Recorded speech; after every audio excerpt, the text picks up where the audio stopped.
Good morning, Hank. It's Tuesday, October 27th, 2015. A significant day in YouTube history because tomorrow YouTube Red launches, which may or may not change online video forever. Also, you will notice that I trimmed my beard because nerdfighters had started to refer to it as the underpuff. Right, but YouTube Red. So until now, YouTube has always been like network television and radio before it, an advertising-supported medium. Now, there are obvious advantages to this. Creators get paid, unlike most social media sites, and also it's free for viewers. But there are also disadvantages. Ad-supported media tends to seek the broadest possible audience because what advertisers really want is the most possible eyeballs to see their message. And with ad-supported media, we generally end up with stuff that lots of people will watch over stuff that, like, some people will really love. You know, like broad-spectrum shows like Law & Order can succeed, but niche shows like Firefly or Arrested Development can't. Also, I know you probably don't think you're affected by advertising, but you are. To quote Emily Nussbaum's brilliant recent essay on what advertising has done to television, our comfort with being sold to may look like savvy, but it feels like innocence. I mean, hey, corporations know a lot more about what influences my consumptive habits than I do. That phenomenon has been studied extensively, sources in the doobly-doo, where you can also find a link to Nussbaum's essay. So, okay, having acknowledged my advertising ambivalence, let's explore my YouTube Red ambivalence. Here's the idea. For $10 a month, you get ad-free YouTube, offline watching, and all the music you want. So it's like Spotify plus ad-free YouTube. Also, there will be some new original shows from people like PewDiePie and other YouTubers that are only available to YouTube Red subscribers. So, Hank, the question I've heard the most from people is this good for creators? Which speaks a lot to how awesome the YouTube viewership is. The answer to that question is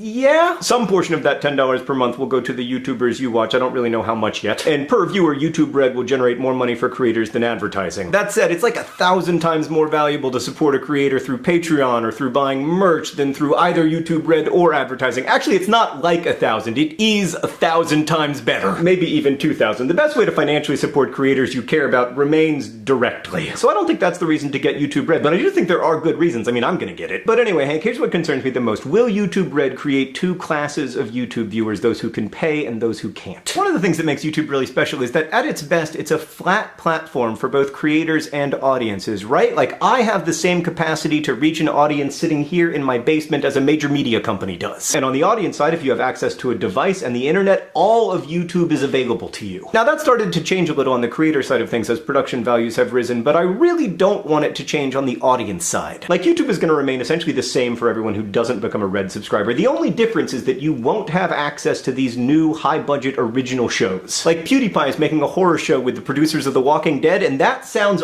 awesome, and it would also be completely impossible in an advertising-supported medium. But nerdfighters, I wonder if you would be excited or scared if your favorite creators did such a show. I'm asking for a friend, by the way. Like, it allows creators to have the kinds of budgets you can't have for advertising-supported projects, but on the other hand, it limits the number of people who can actually see the thing to Red subscribers. In short, Hank, I don't know how to feel about all this stuff. We've always been uncomfortable with advertising, and it's nice to see YouTube moving away from sole reliance upon it. I think YouTube Red will be a good option for a lot of people without harming the experience of the majority who stick with ad-supported YouTube. And in general, I think that subscriptions make viewers more powerful and brands slightly less so, and that's good news. But I'm not sure I want YouTube to look like cable TV when it grows up. I want YouTube to be driven by the stuff that makes it interesting, by passionate fan communities who do awesome stuff together, by the direct relationship between creator and audience. I mean, at its best, YouTube isn't something you watch, it's something you're part of. So the question becomes, is YouTube Red a step toward that promised land or away from it? I don't know. That's not a rhetorical question. I look forward to continuing the conversation in comments, nerdfighters. Hank, I'll see you tomorrow. Nope, Friday. Gosh, I was so in Brotherhood 2.0 mode.